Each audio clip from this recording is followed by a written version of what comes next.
It's official. This show is fucking amazing. And a bit sad, I will say. A bit sad that this is the end of the Dan era. Or is it? Yes, or isn't? That is the question. Yes, that is the question we are asking ourselves today. But let's get started. Actually, the funny thing about this episode was that it had no breaks. It had pretty much no breaks. The first fucking second of the episode starts with the CEO, no, not the CEO, the head of the health ministry basically saying, "You guys fuck up, you can't be writers anymore, so you better beat this guy. You better beat Dan." And we go from that to Dan transforming and beating the shit out of cops to the point where he chokeslams one of them, which is automatically 10-10. So the entire episode is pretty much just fighting. And we finally figured out what Mighty Maximum X or Maximum Mighty X, how it works. Basically, it was reprogrammed to the point where basically only M can use it. Because he has the strain of the Bugster virus that is so pure because he was the first one to be infected by it. So he's the only one who can really use it. Now, Mighty Maximum Action, Mighty Action, Maximum, the Goofy movie, whatever. So, I love that jingle. The jingle is beautiful. I swear, if they don't make that into an insert theme, I will be very sad. The suit, however, I also love it. It's so absurd. So ridiculous, so overblown that it is magical. It is absolutely magical how beautiful it looks. Not saying that it's a good suit, it's just how amazing all these components of weird bullshit come together to make it look great. So, fighting. Just, that's all this episode was. Again, fighting. So, we see M use Mighty Maximum, Mighty, whatever. Big bulky motherfucker. We find out it's level 99, which is the maximum, which is kind of funny because a lot of RPGs that I do play, at least JRPGs, do stop at level 99. Always wondered why. I don't know. Whatever. So we see that he stops at level 99 and he's the strongest there is. And he just wrecks house. But he refuses to kill Gem. But there's the kicker. Refuses to kill Gem. Yes, he can reprogram people. It basically reprogram anybody with Bugster virus. So he reprograms Gem's power to now no longer be able to be immortal. She took away his immortality, which is pretty damn cool. So now Gem has his gamer gauge. I was gonna say gamer gate. No, his life gauge back filled up. Then he gets it full down, almost to zero. But he unhinges, I guess you'll say, because that's stupid. So he detransforms and runs off. All the while, Palad's just looking on, saying, like, "Really, dude? You can kill him?" And we get this very interesting scene with Palad and Ex Aid. Very interesting scene. Actually, I should also mention that before Ex Aid turned into Mighty Maximum Action or Mighty Maximum Mighty Mouse, before he turns into that, his eyes glow red again, and he goes kind of Bugster form for a bit there. Pretty interesting. We'll see where that goes. But we have this very interesting scene with Palad basically trying to, bring Emu, it should be, because remember, there's two different people, bring Emu into the dark side of the Force.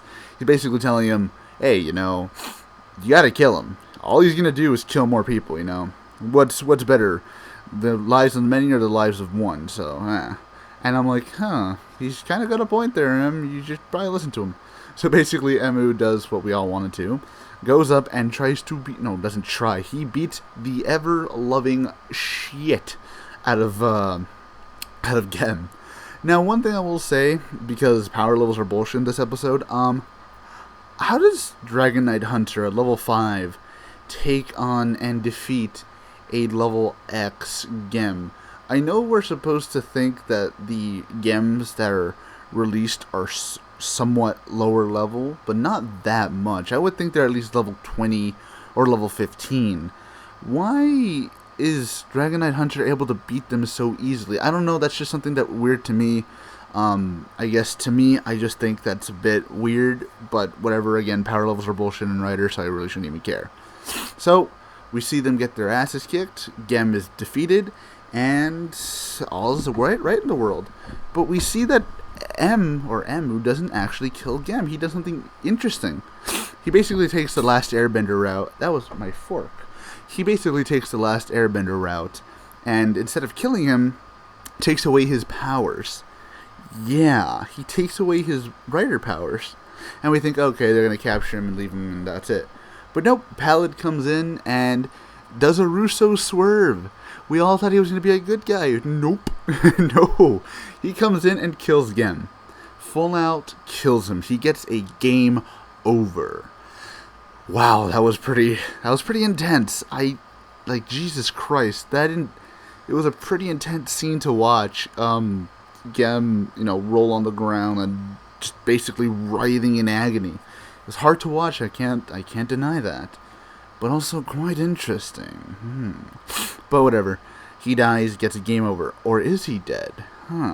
See, that's the theory going around. He probably might not actually be dead because he doesn't have an actual official death photo. The one with flowers and shit. So, he might not actually be dead. Save states? Save states. And that's pretty much it. Though the ending is very, very poignant to me. In the way that Emu is very, broken up that he lost a patient, which is Dan. Dan is still a patient of his, technically, and he didn't want him to die. He wanted to make him atone for his sins and all that. So he's still broken up about it. And Brave says one of the most, harshest things I've ever heard. It wasn't actually like he roasted him or something, no. Just kind of a harsh lesson. Especially for a writer show, is basically saying, learning how to cope with people you've lost is also a very big part of being a doctor. And I'm like, I expected something like that to happen, but the way he said it was very interesting. I don't know. Just me. And then the ending comes where you just see M crying on the top of a building on a sunset and silence. And then preview. It was way weird. So so we see in the preview that they're going to have the obligatory Q Ranger crossover. Oh boy, god damn it. But, there's a big but. As we've seen with the Christmas episode, well, plot doesn't take a backseat to no bitch. So, with the Christmas episode, there was a lot of plot. This one, there's going to be a lot of plot. Why? Because we get to see Puppy Pee Pee Pee Pee Popo go full on heel. Or at least we think she's going to go on full on heel. I hope she goes full on heel because that just means she's going to fucking die. And the sooner we get that annoyance out of the fucking way, I'm be fine. Seriously, she's very annoying to me. I don't like Puppy Pee Pee. I don't mind her when she's in her, doctor form, but when she's in Puppy Pee Pee Pee Pee, Popo, Poppy, Pa, Papa, Ma, whatever. When she's in that form, she's annoying as shit, and I'd rather have her die. I know that sounds really harsh, but fuck it. But she goes kind of full on heel. And we also get Graphite back. Yeah, Graphite. I wonder how he came back. Maybe save states. Remember, Dan can come back too. So we get that. And Kamen Rider Chronicle is finally finished in the next episode. So, ooh, that will be interesting. Yes. But overall, that's really all there is to say about this episode. Just fucking amazing. Very sad that we got to see Dan the Man Schneider just die. Dan the Man Schneider. That's such a stupid fucking name. But we got to see him die. But you know what? In the end, it was fine. It was a good episode, and I can't wait for the next one.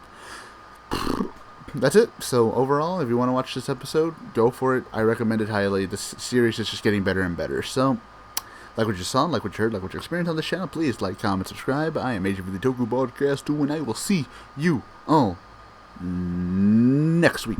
Bye-bye.